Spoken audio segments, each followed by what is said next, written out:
In 1980s, the CCP began to implement economic reforms and opening up to the outside world, while China's economy gradually shifted towards a more market-oriented approach. However, ideologically it remained under a socialist one-party dictatorship led by the CCP. This system resulted in widespread corruption, abuse of power, unfair distribution of wealth, and other social injustices that sparked public dissatisfaction. Many people hoped that the CCP would introduce political reforms alongside its economic ones. In 1986, students at the University of Science and Technology of China, in Hefei and other institutions initiated protests against social injustice, which prompted the CCP to launch a campaign against bourgeois liberalism. Hu Yaobang, then the CCP's General Secretary, was sympathetic to political reforms and supported the students' actions, but he faced opposition from the conservative leadership within the party. As a result, Hu was forced to resign on January 16, 1987, and the 1,986 protests were quickly suppressed. On April 15, 1989, Hu Yaobang died suddenly of a heart attack. His death sparked further unrest, beginning on April 17th. When more than 500 students from the China University of Political Science and Law gathered at the east gate of the Great Hall of the People to mourn him. That evening, over 3,000 students from Peking University and nearly 1,000 students from Tsinghua University demonstrated in Tiananmen Square, demanding that the CCP affirm Hu Yaobang's stance on democracy, freedom, leniency, and harmony. They called for action on issues such as inflation, official corruption, press freedom, and freedom of association. On April 18th, thousands of students continued to sit in at Tiananmen Square and gathered at Xinhua Gate, the entrance to Zhongnanai, seeking dialogue with the CCP leadership. On April 22nd, during Hu Yaobang's state funeral, the protesting students submitted several requests to the authorities.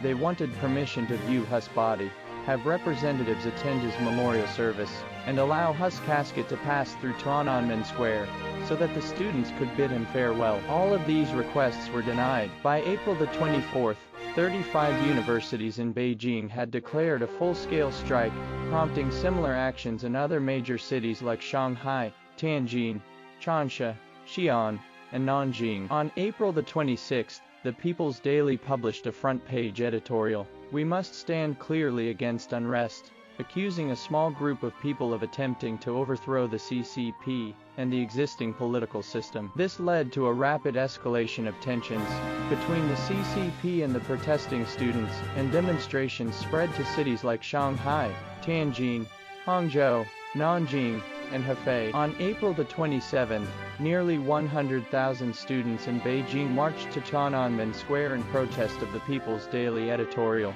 On April 30th, Zhao Ziyang, after returning from a visit to North Korea, opened a dialogue with the students and allowed the media to report on the protests. On May 3rd and 4th, speeches sympathetic to the students were delivered, challenging the characterization of the movement as a riot. This move satisfied many students, and by May 4th, most universities in Beijing, except for Peking University and Beijing Normal University, ended their strikes. However, as the demonstrations began to wane, some student leaders decided to initiate a hunger strike to reinvigorate the movement. The hunger strike began on May 13th, gaining widespread sympathy and support from millions of Beijing residents. From May 17th to the 19th, during what became known as 3 of the freest days for Chinese journalists, CCTV broadcast live footage from Tiananmen Square for the first time. On May 18th, the People's Daily reported on the demands of the protesting crowds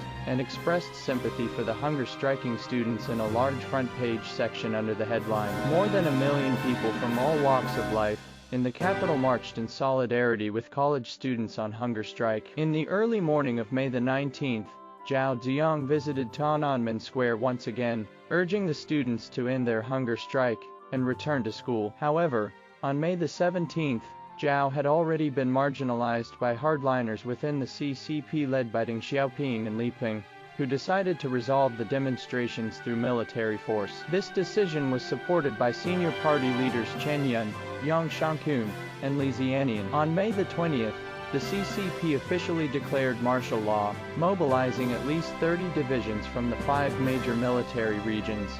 On May the 21st, 7 senior generals, Ye Fei, Zhang Ping, Xiao Ke, Yang Dizi, Chen Zidao, Li Jikui, and Song Shilin, sent letters to the command of the martial law forces and the Central Military Commission, appealing to the army not to suppress the masses. At 4:30 p.m. on June the 3rd, Li Peng, Xiao Shu, and Yao Yulin met with military leaders and key officials in Beijing to finalize plans for the crackdown. That evening, CCTV, the Central People's Broadcasting Station, and other media outlets warned citizens to avoid Tiananmen Square, announcing that martial law forces would begin enforcement operations. Late on the night of June the 3rd and into the early morning hours of June the 4th, heavily armed People's Liberation Army's troops, supported by tanks and armored vehicles, advanced into downtown Beijing via several routes to forcibly clear Tiananmen Square. The military fired on students and citizens blocking their way,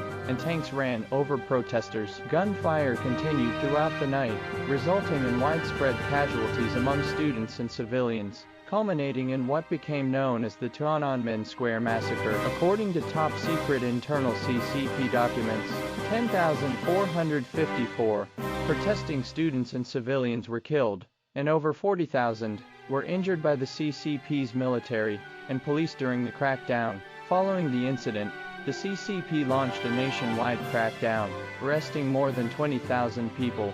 Most of those arrested were given heavy sentences or faced capital punishment.